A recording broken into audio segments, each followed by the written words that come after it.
Friends, എല്ലാവർക്കും special and fast കിച്ചണിലേക്ക് സ്വാഗതം. ഇന്ന് നല്ലൊരു മുരിങ്ങയില തക്കാളി കൊണ്ടുള്ള കറിയുടെ റെസിപ്പി ആയിട്ടാണ് വന്നിട്ടുള്ളത്. ഈ മുരിങ്ങയില ഒന്ന് വൃത്തിയാക്കി എടുക്കണം. മുരിങ്ങയില കയ്പില്ലാതെ കറി വെക്കാൻ വേണ്ടി ഇങ്ങനെ ചെയ്താൽ മതി. വൃത്തിയാക്കി എടുക്കുന്ന സമയത്ത് ഒട്ടും തണ്ടൊന്നും ഇല്ലാതെ ഇല മാത്രം പറിച്ചെടുക്കണം. ഇല മാത്രം വൃത്തിയാക്കി എടുത്ത് മുരിങ്ങയില കറി ഉണ്ടാക്കുന്നതാണെങ്കിൽ ഒട്ടും കയ്പില്ലാതെ കിട്ടും. ഇനി കറി ഉണ്ടാക്കാനായി ഒരു മൺചട്ടിയാണ് എടുത്തിട്ടുള്ളത്. അതിലേക്ക് കുറച്ച് വെളിച്ചെണ്ണ ഒഴിച്ചു കൊടുത്ത്, ആ വെളിച്ചെണ്ണയാണ് ഒഴിച്ചു കൊടുത്തിട്ടുള്ളത്. വെളിച്ചെണ്ണ നല്ലപോലെ ചൂടാകുന്ന സമയത്ത് 1/4 ടീസ്പൂൺ ഉലുവ ഇട്ട് കൊടുത്ത്, 1/4 ടീസ്പൂൺ നല്ല ജീരകം, 1/2 ടീസ്പൂൺ കടുക്. ഇനി കടുകും ഉലുവയും ജീരകമെല്ലാം ഒന്ന് പൊട്ടി വരണം.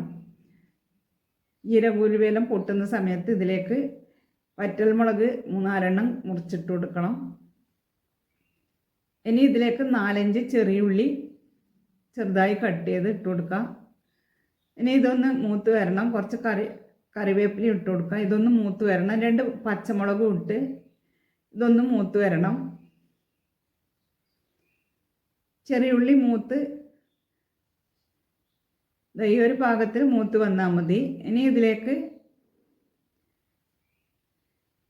മുറിച്ച് വെച്ച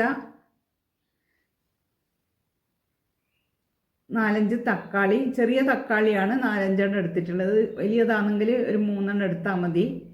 ചെറിയ തക്കാളി, നല്ല പഴുത്ത തക്കാളി എടുക്കണം. പച്ച തക്കാളി ആകുമ്പം കൂടുതൽ പുളി ഉണ്ടാവും. അതുകൊണ്ട് നല്ലപോലെ പഴുത്ത തക്കാളി ഇതുപോലെ കട്ട് ചെയ്തിട്ട് ഒന്ന് ഇളക്കി കൊടുത്തതിന് ശേഷം ഇതിലേക്ക് 1/4 ടീസ്പൂൺ മഞ്ഞൾപ്പൊടിയും 1/4 ടീസ്പൂൺ പിരിയ മുളക് പൊടിയും ചേർത്ത് ഒന്ന് ഇളക്കി കൊടുത്തതിന് ശേഷം ഇതൊന്ന് ഇളക്കി കൊടുത്ത് ഇതിലേക്ക് കഴുകി വൃത്തിയാക്കി വെച്ച മുരിങ്ങയില ഇട്ട് കൊടുത്ത് ഒന്ന് ഇളക്കി കൊടുക്കണം.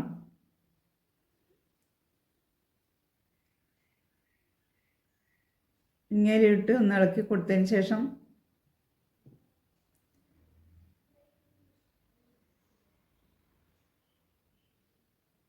ഇതിലേക്ക് ഇനി കുറച്ച് വെള്ളം ഒഴിച്ചു കൊടുക്കണം. കൂടുതൽ ഒഴിക്കണ്ട, തക്കാളി വെന്ത് ഉടഞ്ഞു പോകാൻ പാടില്ല. അതുകൊണ്ട് കുറച്ച് വെള്ളം ഒഴിച്ചു കൊടുത്താൽ മതി. ഒന്ന് തിളച്ച് ഒന്ന് വെന്ത് വരണം, അത്രയേ വേണ്ടൂ. ഇതിലേക്ക് ആവശ്യത്തിനുള്ള ഉപ്പും ചേർത്ത് ഒരു 1/4 കപ്പിന് താഴെ വെള്ളം ഒഴിച്ചു കൊടുത്ത് ഇതൊന്ന് വേവിച്ചെടുക്കണം. അടച്ച് വെക്കണ്ട, അടച്ച് വെക്കാണ്ട് വേവിച്ചെടുത്താൽ മതി. അടച്ച് വെച്ച് കഴിഞ്ഞാൽ മുരിങ്ങ ഇലേൻ്റെ കളറ് മാറിപ്പോകും. അതുകൊണ്ട് അടച്ച് വെക്കാണ്ട് വേവിച്ചെടുക്കുക. അതിന് മിക്സി ജാറിലേക്ക് 1 പിടി തേങ്ങ, കുറച്ച് ജീരകം, കുറച്ച് മഞ്ഞൾപ്പൊടിയും ചേർത്ത് ഒന്ന് നല്ലപോലെ അരച്ചതിന് ശേഷം കുറച്ച് തൈര്, പുളിയില്ലാത്ത തൈരും കൂടി ഒഴിച്ച് ഒന്ന് അരച്ച് എടുക്കണം. തൈര് ഒഴിച്ച് ഒന്ന് കറക്കി എടുത്താൽ മതി. തൈരിൻ്റെ കട്ടയെല്ലാം ഒന്ന് അടഞ്ഞു കിട്ടാൻ വേണ്ടിയാണ് ഒന്ന് കറക്കി എടുക്കുന്നത്. തക്കാളി വെന്ത് ഉടഞ്ഞിട്ടൊന്നുമില്ല. അത് ഈ ഒരു പാകത്തിൽ കിട്ടിയാൽ മതി. ഇനി ഇളക്കി ഉടക്കണ്ട. ഇതിലേക്ക് അരച്ച മസാല കൂട്ടൊഴിച്ചു കൊടുത്ത് അരക്കുന്ന സമയത്ത് നന്നായിട്ട് അരച്ചെടുക്കണം. ഇനി ഇതെല്ലാം ഒന്ന് ഇളക്കി ഉപ്പെല്ലാം നോക്കി